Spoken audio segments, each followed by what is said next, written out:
Mes chers amis, dans cette vidéo, je vous raconte l'histoire que j'avais eue avec un bandit, un voleur qui avait volé mes choses. Je suis allé lui porter plainte, on est parti à la brigade, mais on l'a relâché parce que je n'avais pas de preuve que c'était lui le voleur. Mais à la fin, il s'est avéré que c'était lui le voleur. Écoutez juste la vidéo jusqu'à la fin. C'est-à-dire qu'il y a certaines situations que parfois, c'est mieux d'aller gérer ça au village. Ah oui. Certaines situations méritent que parfois, on n'a même pas besoin d'aller en justice. On n'a pas besoin d'aller au tribunal, au commissariat, à la gendarmerie. On peut gérer ça au village. Oui, parce qu'on ne peut pas se faire, justice. Il est interdit de se faire justice. Donc mieux, on peut régler ça au village. Je vais vous dire pourquoi est-ce que je dis ça. Vous avez vu ce matin, j'ai posté une image sur ma page.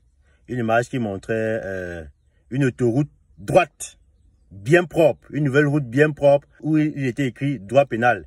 Et en bas, une même autoroute tordue comme ça avec beaucoup de virages. À la bas, on a mis procédure pénale. L'image en question veut dire que, en fait, le droit pénal, bon, déjà, pour titre de rappel, le droit pénal, si vous tapez sur Google, on va vous dire que le droit pénal, c'est la branche du droit qui réprimande les comportements qui sont contraires à la loi. Donc, c'est-à-dire que quand on te parle du droit pénal, c'est propre, c'est limpide, on te dit que tu fais quelque chose, on va appliquer la loi sur toi. Ça, c'est le droit pénal, on te dit ça comme ça clairement. Maintenant, pour arriver à appliquer ça, on passe par la procédure pénale. Maintenant, la procédure pénale, c'est un chemin tordu comme ça là. Un peu comme vous pouvez voir sur l'image là. C'est-à-dire que le droit pénal, il est tout droit, facile à accéder, facile à comprendre, facile à dire, facile à parler. Maintenant, la procédure pénale, vous-même vous voyez un peu comment le chemin est tordu.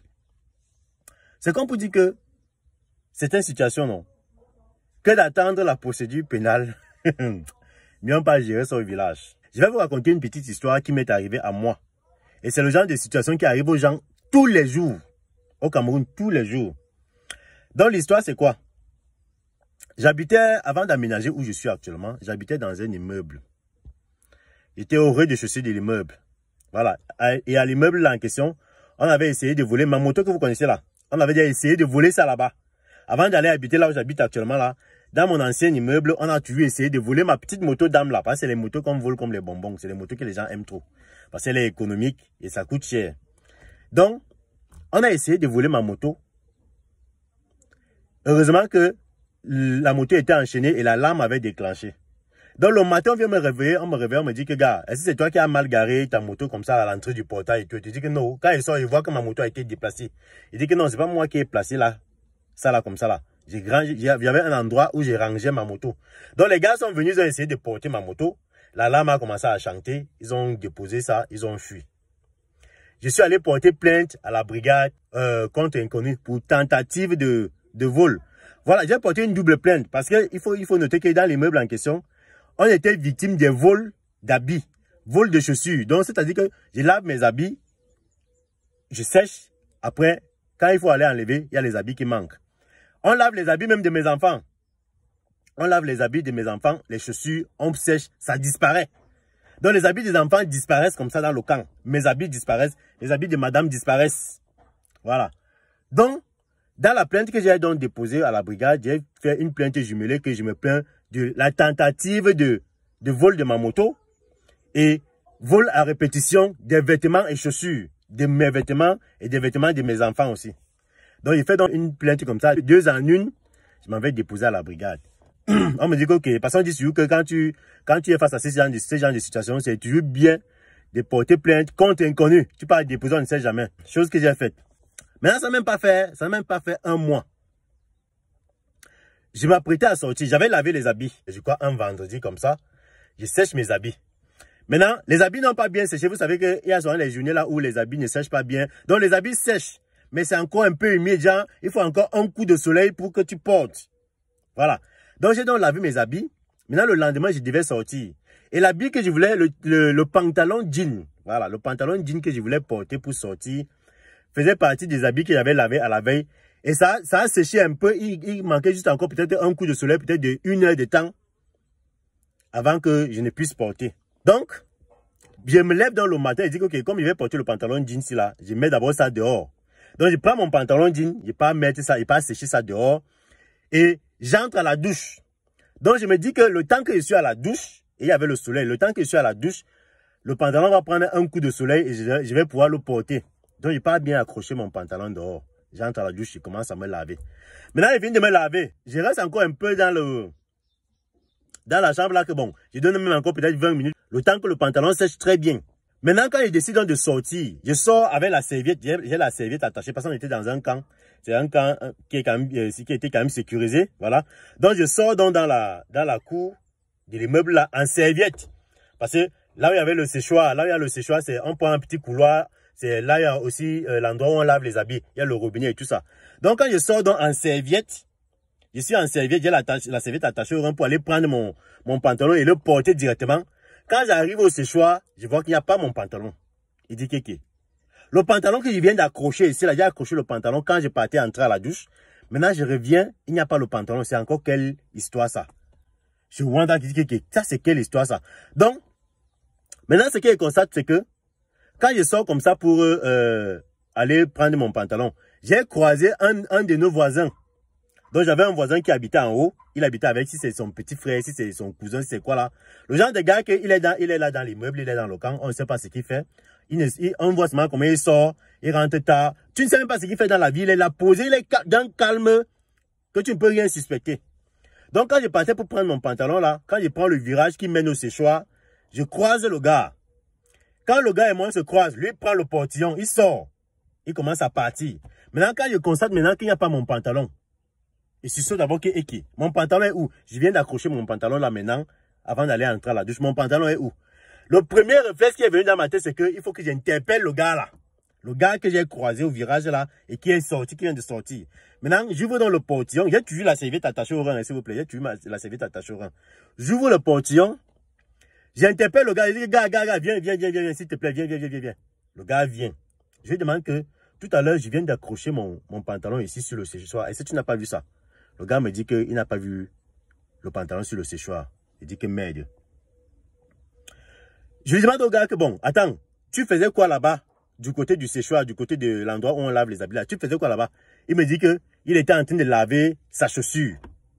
Maintenant, il dit qu'il était en train de laver sa chaussure. Quand il guette comme ça là, il voit effectivement qu'il y a une chaussure là, qui n'est pas lavée. Il y a un seau à côté de la chaussure. Il n'y a pas d'eau dedans, il n'y a pas de détergent, il n'y a rien. Donc, il n'y avait rien qui montrait qu'il était en train de laver la chaussure. Après, ça tique dans ma tête, il dit que gars, même si on me dit que tu es pour quelque chose, sur la disparition de mon pantalon, le gars me dit qu'il ne connaît pas l'affaire de mon pantalon.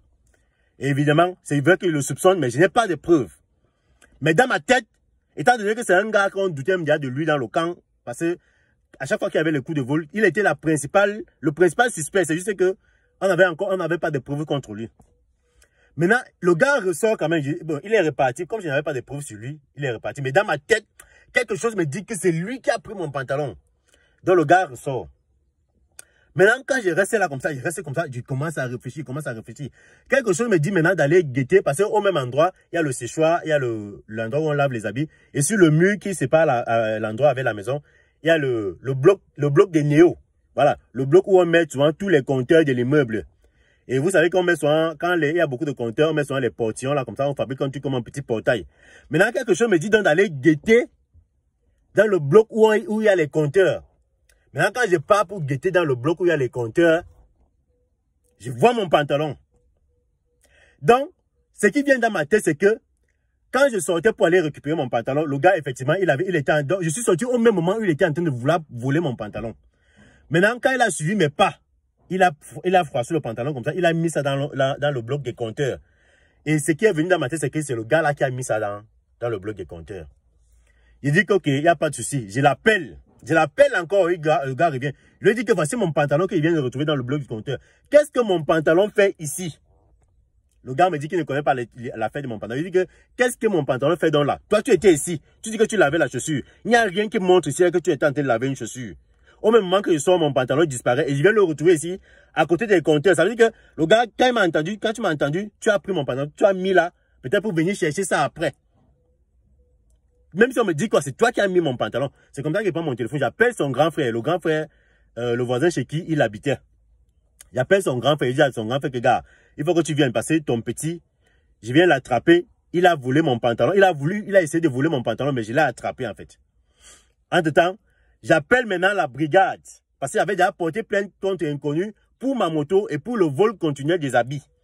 J'appelle maintenant mon enquêteur à la brigade, je lui dis que gars, j'ai une situation, j'avais déposé la plainte là-bas par rapport au vol, tentative de vol de ma moto et le vol de mes habits. Maintenant, j'ai un suspect. Donc, qu'est-ce qu'il doit faire? On me dit de passer à la brigade.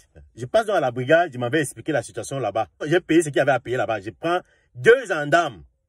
2 gendarmes. On vient au quartier. On vient, on interpelle le gars. Maintenant, quand on arrive à la brigade, on me dit, j'ai payé tout ce qu'il faut payer là-bas pour la procédure et tout, et tout, et tout. On commence à m'entendre. J'explique encore bien la situation. On commence à entendre le gars. Le gars explique la situation. Le gars dit qu'il n'y est pour rien. Il ne connaît pas, que c'est pas lui là. Il n'a pas essayé de voler mes habits et tout, et tout, et tout, et tout. Il dit que merde. Donc, dans ma tête, je sais que c'est lui. Même si on me dit quoi, je sais que c'est lui. Mais à la brigade, quand on l'entend, on lui dit que, il dit qu'il n'a pas essayé de voler mon pantalon, qu'il ne connaît rien et tout, et tout, et tout. Et effectivement, il avait raison là-bas parce que je n'avais aucune preuve. Je n'avais aucune photo ou bien aucune vidéo de lui qui montrait que c'est lui qui a volé mon pantalon. Que c'est lui qui a enlevé mon pantalon sur la corde. Donc, bien que je savais que c'était lui dans ma tête, mais je n'avais aucune preuve. C'est là où on me dit à la brigade que, gars, on ne peut pas incriminer le gars, c'est là, on ne peut rien lui faire parce que tu n'as pas de preuve que c'est lui qui a essayé de prendre ton pantalon. J'ai dit que, mais, oui, papa. Oui, papa. Ça veut dire que l'affaire, c'est là. Comme je suis persuadé que c'est lui, mieux est parti, j'irai sur le village. Mais en tout cas, c'était juste un pantalon. Je ne pouvais pas arriver jusque-là. Maintenant, quelques temps après, parce que c'est un truc qui a fait beaucoup de problèmes dans le camp, l'immeuble où j'habitais. Parce que les voisins, même les voisins, tous les voisins étaient d'accord que je fasse ce que j'ai fait là. Que je l'amène à la brigade pour que le vol cesse dans notre immeuble. Et tous les voisins étaient d'accord, ils étaient sûrs que c'est lui. Parce que c'est lui qui était le principal suspect de l'immeuble. Donc, maintenant quand on revient là, même son grand frère chez qui le gars, le petit là habitait, il était déjà mal. Il était mal. Il a tout fait pour venir même là-bas à la brigade, pour venir même négocier aussi. Maintenant, l'autre là est passé. Je dis que ok, il a eu raison, non? On dit que je n'ai pas de preuves, non? On dit que je n'ai pas une photo qui prouve que c'est lui. Je n'ai pas une vidéo qui prouve que c'est lui. Même comme je sais que c'est lui. J'ai dit que ok, tu vas faire comment? On t'a dit que tu n'as pas de preuves en justice ou bien à la brigade. Tu vas faire comment? Tu ne peux rien faire, tu vas seulement laisser tomber. Maintenant, quelques temps après, le gars a déménagé de l'immeuble. Je ne sais pas si c'est son frère qui l'a chassé, mais je crois que c'est son frère qui l'a chassé. Parce qu'apparemment, ils ont, je ne sais pas, pour ce problème, son frère l'a chassé. Et ce n'est que quelques temps après l'avoir chassé, que le gars vient vers moi. Il vient me dire, il vient me demander pardon, il vient me dire qu'effectivement, le vol qu'il y avait souvent dans le camp là et mon pantalon, c'est son petit frère là en question qui était à l'origine de ça. Tous les coups de vol de l'immeuble. Et c'est pour ça, il me dit que c'est pour ça qu'il a chassé, parce que lui-même il a mené dans les problèmes. C'est le grand frère du petit là qui vient me dire ça après. Il vient s'excuser que gars, vraiment désolé pour ce qui s'est passé dernièrement. Effectivement, mon petit frère y était pour quelque chose. Et même pour la tentative de vol de ta moto, je suis sûr qu'il était complice parce que c'est un petit que moi je suis allé le prendre du village là-bas à l'ouest pour venir aussi se débrouiller à Yaoundé. Mais je ne savais pas que ses mentalités avaient déjà changé. C'est un petit que j'avais déjà fait plusieurs années sans le voir, mais je ne savais pas qu'il était déjà devenu un grand bandit. Donc c'est son grand frère qui vient m'expliquer ça quelques temps après. Que apparemment son petit est passé aux aveux. Il est passé aux aveux là-bas. Et qu'est-ce qu'il avait fait? Moi, j'avais même oublié l'autre là et tout. Donc, c'est comme pour dire qu'il y a certaines situations que, gars, que de s'embrouiller à dire que tu vas aller au commissariat. Hein. Surtout quand tu es persuadé que c'est quelqu'un. Un peu comme on est en train de parler de Wafo là. Wafo, il y a tout ce qui l'incrimine. Le couteau, le sang sur lui. Il est allé là-bas. Tout le monde est traumatisé. Donc, mais, on va vous demander en justice, est-ce que vous avez la vidéo? Est-ce que vous avez la photo qui prouve que c'est lui? Donc, c'est pour vous dire que, hein, car, il y a des situations que moi, en tout cas, c'est la décision que moi j'ai prise, hein, en ce qui me concerne. Que ça me concerne, bien ça concerne mes enfants. Le village, quand il sait que c'est un truc qui va traîner pour que la procédure pénale puisse s'appliquer là, pour que le droit pénal puisse être appliqué, mieux n'est pas au village. Donc, c'est comme ça. Et c'est un peu ça avec la situation de Waf aussi là.